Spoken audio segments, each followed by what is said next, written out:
All right, so we've been talking about the SAS selection. What was your experience going through that? Was it something that, obviously, when you decided to do it, you knew what you were getting into, but like, were you super nervous showing up? Was there anything that caught you off guard or took you by surprise? So through my time in the commando reconnaissance, it's almost like a natural stepping stone to Tier 1 Special Forces. Like I said, when I joined the military, I'd never even heard of the SBS. I never had any aspirations of being Special Forces, but my career was naturally funneling me in that direction. So there was guys I'd worked with who'd gone on and passed selection. Some had passed, some had failed, and so I had an insight into selection. I actually had a crack at selection after I was an instructor on the commando course, and I blew my knee out. And so you only get 2 attempts on selection. So I knew I only had one opportunity left. So when I was back at the diving school, and I applied for selection. So unlike here, where you have CAG, the Delta Force, have their own selection process, and DevGru, SEAL Team 6 have theirs. SAS and SBS is actually joint, so it's the same selection process.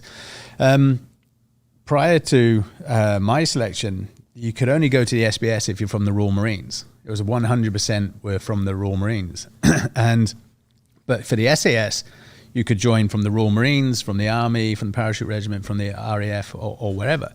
So a lot of Marines were actually going to the SAS because some of them may not like the diving, or may not, or just wanted to join the SAS as well. So the SBS were losing potential recruits to the SAS. So they then decided to open theirs up for tri-service. And the reason for that, one of the reasons for that was actually post 9/11 as well. They really got insight into see somehow these other units were from the Army. But from the Royal Engineers, we have 450 divers in the Royal Engineers, and most of them, I'd probably say 75% are either commando or airborne trained anyway. Yeah. So here's a whole pool of potential candidates. And so they then opened it up tri-service as well.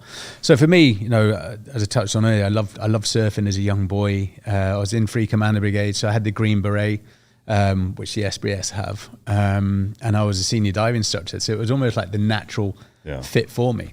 What they introduced in these special forces, because guys were coming on selection, some guys were coming from units that didn't really have any experience or knowledge of what the selection process was, and some were going on either physically not prepared, mentally, or navigational wise, they were struggling, and so they would probably come off and lose one of their attempts. So to mitigate that, what the SAS and the SBS then did introduce was called a briefing course, which you can go on, and you can go on as many times as you want.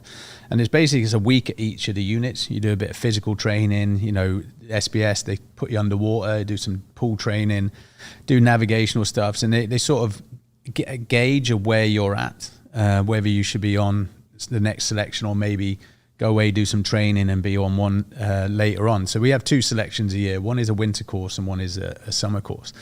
And so for me, I went down, I did the SBS one, and then I did the SAS one a week later, and they're passing them both, and they said, yeah, you're ready for selection now.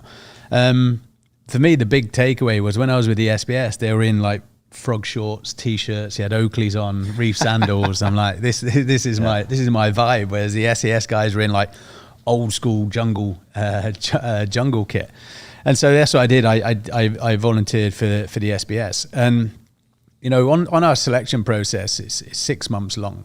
We started with 200 guys and we finished with 8 guys 6 months later. So it's about 95% attrition rate. I remember being told on selection, be the grey man. Don't bring any attention. Being the grey man means basically just flying under the radar. Don't bring any attention to yourself for good reasons or bad reasons, because as the numbers start dwindling, they'll soon, get to know you. I was a grey man for about 2 minutes. I literally turned up on this course, and we're sat on our Bergens in this car park, getting ready to get given a number, like your numbers. You get given a number and which truck to go on. And then someone shouts out, "Stott," and I just stood up, and he's like, straight away, he's like, "Why are you going SBS?" And I said, "I like diving." He's like, "Shit answer." So straight away, I was already on the instructors' radars. And the instructors are joint. They're from the SAS and SBS. The chief instructor and the course officer change each time from SAS and SBS.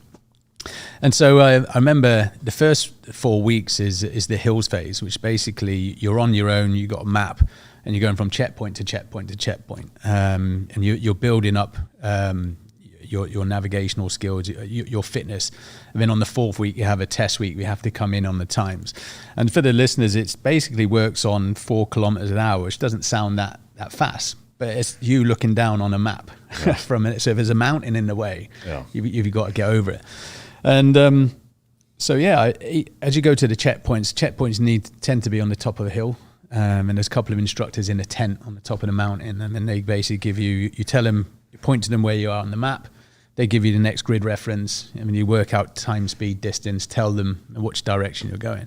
So these 2 instructors, one was called Nasty Nick, and the other guy called Mick, and I won't give his surname away, compromise him, but they were both engineers. One was an airborne engineer, and one was a commando engineer where I was from. And so they were like, and they were both SAS. I was like, why are you going there? And I said, I like diving. And like, shit answer. So they made me pick up a rock.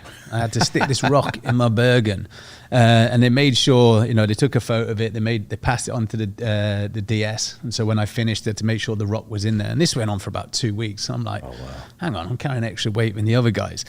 Anyway, I went home for the weekend, and then so the SBS are based in Poole, which is probably like the San Diego of the US for the UK. It's on the south coast. We've got Bournemouth there, which is a beautiful beach, and Hereford, where the SAS is based up in the England-Welsh border. It's in the middle of nowhere. It always rains, and so I found I googled Bournemouth Beach, and there was a heat wave, and there was a newspaper taking photos of like these topless women on Bournemouth Beach. So I printed that off. I fabloned it, I waterproofed it, and put it in my map pocket.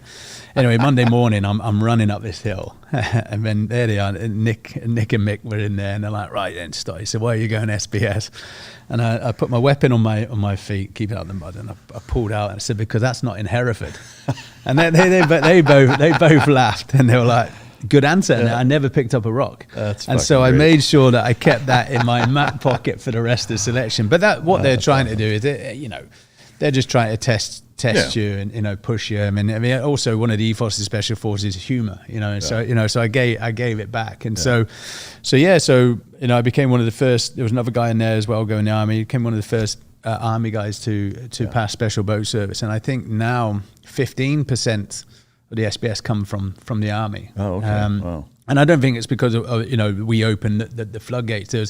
There was other situations. People weren't aware that during the height of the war on terror, when Afghan and Iraq were on operation, SAS were solely in Iraq and SBS was solely running Afghanistan. Yeah. And so when obviously Iraq was tapering off, the guys are like, I want to go where the action is. And so naturally they were getting, and then they introduced Special Forces Support Group, which was it's a bit like the Ranger Battalion to support the Special Forces.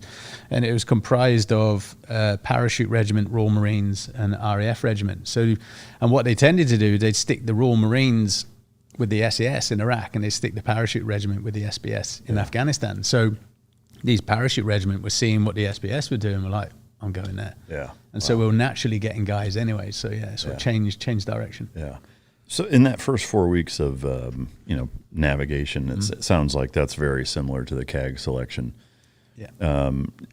You have no idea how many points you're going to have for the day and how far it's going to be, and you don't know if you were fast enough. Like, is it vague that same way? There's routes that you do on each selection, and then there's new routes as well that they introduce. So it's really interesting. I talked about the winter course and the summer course. Some people think one is advantageous over the other. Like winter course, in the mountains, the clag might be into navigation is going to be harder than a summer course where it's a clear day.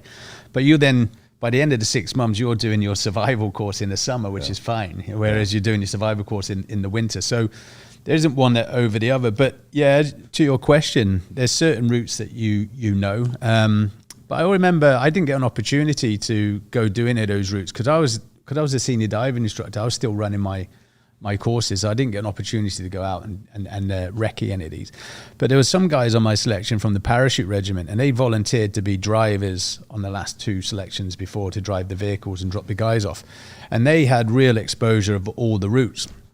But I remember one day, like I said, I came in with these 2 guys, and the DS was like that. The 2 guys said, that's it, so it's finished for the day. And then the DS is like, no, he goes, your next checkpoint is is such and such, which is about 7 miles away or whatever. So I started running off, but the two guys were like, no, I'm done. Because mentally, they thought that was it for the day. Yeah. And that's how they had it, And so when he sort of surprised them with this other checkpoint, they voluntarily withdrew, whereas I didn't really know what it was. And I started running off. And, I got about 200 meters up and I could hear him shouting. Yeah. And I looked back and he's like, come back. So I came back and he said, no, that was it.